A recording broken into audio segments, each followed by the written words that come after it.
Bonjour à tous, aujourd'hui dans cette vidéo je vais analyser l'entreprise Stellantis, donc groupe automobile qui a pas mal dévissé en bourse ces derniers temps. Et donc on verra dans un premier temps les ventes, la croissance aussi pour les années à venir, les chiffres de l'entreprise, est-ce que Stellantis a un moat, et ensuite je vous donnerai mon avis sur la valorisation de l'action. Donc pour rappel, Stellantis c'est un constructeur automobile multinational qui est né de la fusion entre le groupe français PSA et puis le groupe italo-américain qui est Fiat Chrysler. Et donc la fusion a été notamment finalisée en janvier 2021, créant ainsi l'un des plus grands constructeurs automobiles au monde en termes de volume de vente. Donc aujourd'hui, le siège social de Stellantis, il est à Amsterdam aux Pays-Bas. Évidemment, elle a aussi des centres de décision en France, en Italie et puis aussi aux États-Unis.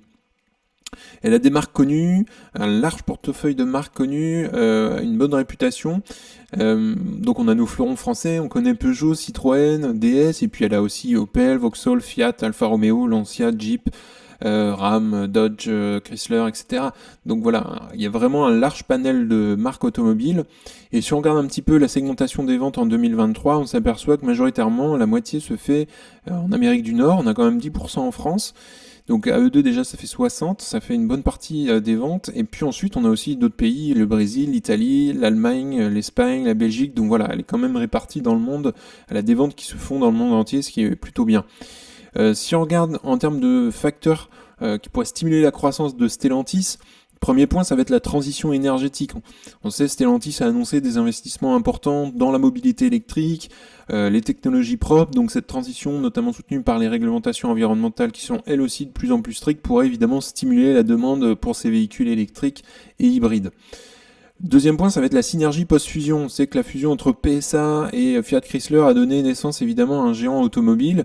Ça permet d'avoir de nouvelles opportunités et puis aussi opportunités de synergie en termes de coûts, de développement de produits et d'accès à de nouveaux marchés.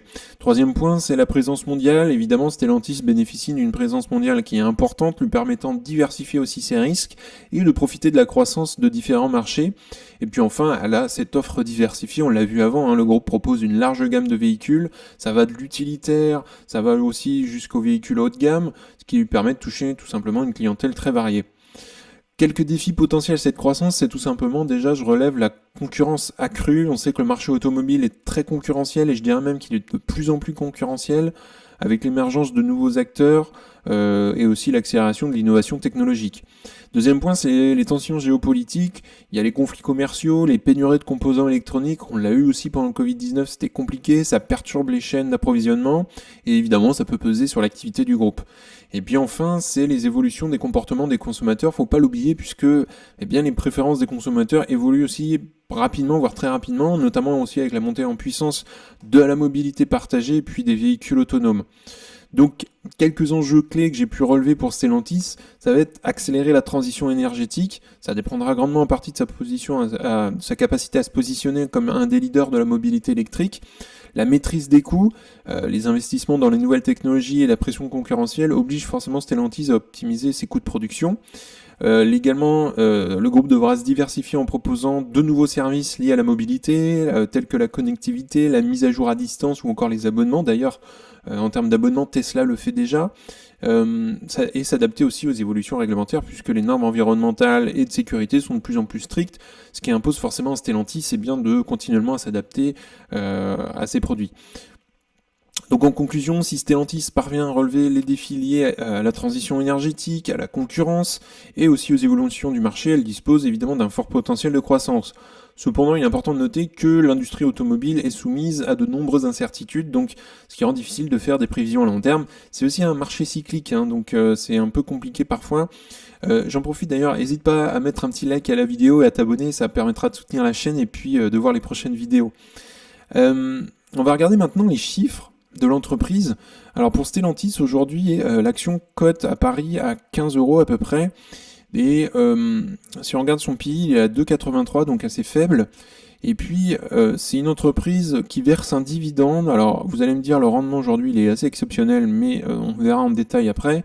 Il y a 10%, ça peut être intéressant vu comme ça sur le papier. Le ratio de distribution à 43.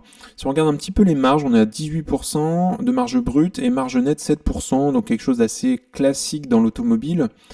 Si on regarde un peu plus en détail maintenant en termes de bilan, alors la dette totale, Aujourd'hui, elle s'établit à 32 milliards au deuxième trimestre 2024. Alors, ce qu'on peut observer, c'est qu'il y a eu une montée, elle a été corrigée jusqu'en 2019, mais elle est pas mal repartie, la dette, depuis 2019. Donc, comme ça peut paraître un peu bizarre, mais si on regarde la dette nette, il n'y a aucun souci de dette pour Stellantis, puisqu'il y reste du cash, donc ils peuvent rembourser leur dette. En termes de compte de résultats, si on regarde maintenant le chiffre d'affaires, Stellantis a une croissance moyenne de 8% par an. Donc elle a pas mal augmenté son chiffre d'affaires depuis 3 ans, depuis 2021. Il s'est établi à 189 milliards en 2023. Donc il y avait quand même du plat de temps en temps en termes de chiffre d'affaires. La marge brute, c'est une marge brute qui a eu tendance à évoluer un petit peu ces dernières années, qui accroît. Donc ça c'est plutôt positif dans un sens. 20% en 2023, mais on était quand même sur des marges plutôt avant à 13. Donc ça a pas mal augmenté, donc ça c'est plutôt bien. La marge nette maintenant, on la regarde, elle est à tendance croissante, donc 9% en moyenne de marge nette. Avant c'était un peu inquiétant, puisque parfois ces marges étaient proches de zéro en marge nette quand même. Donc un peu moins bon les années d'avant, c'est un peu en dents de scie quand même. Le bénéfice par action, il était à 5,94€ en 2023, c'est pareil, on a eu parfois du négatif. Donc ça c'était un peu moins bon, voire même du zéro. Donc voilà. Les actions en circulation aujourd'hui, on voit qu'il y a eu une dilution de l'actionnariat en 2021, enfin depuis 2021, une forte dilution de l'actionnariat. Donc ça c'est quelque chose que j'aime pas trop voir, surtout quand ça augmente pas mal.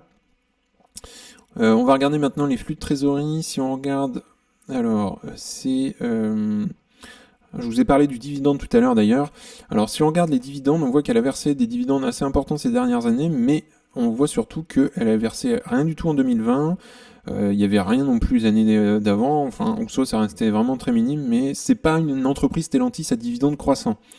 Si on regarde les rémunérations en actions également, on s'aperçoit surtout qu'elle a pas mal rémunéré en actions depuis 2021. Donc là, il faudra essayer de comprendre pourquoi. Le free cash flow maintenant, si on regarde pour Stellantis, il a 12 milliards en 2023, donc ça c'est vraiment positif. Depuis 2021, il y a vraiment une belle augmentation. Donc c'est plutôt encourageant, ça reste du court terme, ça fait que 2 ans, 3 ans, donc, mais il faut voir quand même que Stellantis a perdu de l'argent, en 2011, 2012, ou parfois en 2020, il ne restait vraiment pas grand chose dans les caisses. À la fin, a perdu de l'argent pendant 5 ans, 2002 jusqu'à 2005 pratiquement. Donc c'est un peu en dents de scie, même s'ils sont en train de se reprendre un petit peu depuis 3 ans. Ce qu'on voit, la marge du free cash flow, elle, eh bien, elle est à 6% en 2023, mais on avait des marges forcément négatives et proches de 0, 2012 moins 1 quand même. Le free cash flow par action, lui, c'est une tendance croissante, c'est pareil depuis 2021, 3,92€. Donc ça, c'était pour les flux de trésorerie. Alors si on fait un petit récap un petit peu de Stellantis en regardant les chiffres, est-ce que c'est une entreprise de qualité? On voit qu'il y a quand même une amélioration sur les marges. On voit que le chiffre d'affaires a tendance à augmenter à peu près de 11% par an. Le free cash flow, lui, de 20% par an, donc ça c'est positif. Si on regarde le ROCE, sur une petite tendance à augmenter quand même, si on regarde depuis quand même 2012, ce qu'il faut regarder en 10 ans, ça a quand même augmenté, donc c'est plutôt, elle gagne du terrain, mais c'est plutôt encourageant, pas de problème de dette, je vous l'ai dit, elle peut rembourser sa dette vraiment très facilement. C'est les actions en circulation, on l'a vu tout à l'heure, elle a eu tendance vraiment à gonfler son capital, donc à diluer l'actionnaire, c'est pas terrible pour ça. Et puis les marges du free cash flow sont quand même faibles, 4% en moyenne sur 5 ans, donc c'est un peu faiblard pour ça. Il y a du bon et du moins bon pour Stellantis. Aujourd'hui, l'action est cote à peu près 15€, comme je le disais, et elle a eu un plus haut quand même en mars 2024 à 27€. Donc entre mars et août, eh bien, on est à quand même moins 43%, donc c'est assez énorme la baisse. Il y a du bon et du moins bon dans les chiffres, il faudrait voir comment ça évolue évidemment dans les années à venir, quel chemin prend évidemment Stellantis. Alors elle verse un dividende, je vous en ai parlé, il est à 1,55€ annuel, il verse une fois par an. Le rendement est intéressant, sauf que on voit que Stellantis n'a pas versé de dividende avant, donc voilà. C'est un peu très très variable, il n'y a pas de problème en termes de ratio de distribution. Maintenant, la question c'est est-ce que Stellantis a un mode? C'est évidemment assez complexe et ça peut faire l'objet de nombreux débats. Donc, j'ai récapitulé quelques éléments qui pouvaient constituer un mode pour Stellantis. Ça va être l'échelle et la diversité géographique. Grâce à sa présence mondiale et une large gamme de véhicules, Stellantis bénéficie aussi d'une économie d'échelle et d'une diversification géographique qui peut lui conférer un avantage concurrentiel. Des marques historiques, une belle notoriété, on sait il y a Peugeot, Fiat, Citroën, donc ça, voilà, c'est une bonne notoriété, et puis il y a une base de clients fidèles aussi, ce qui peut constituer aussi un atout.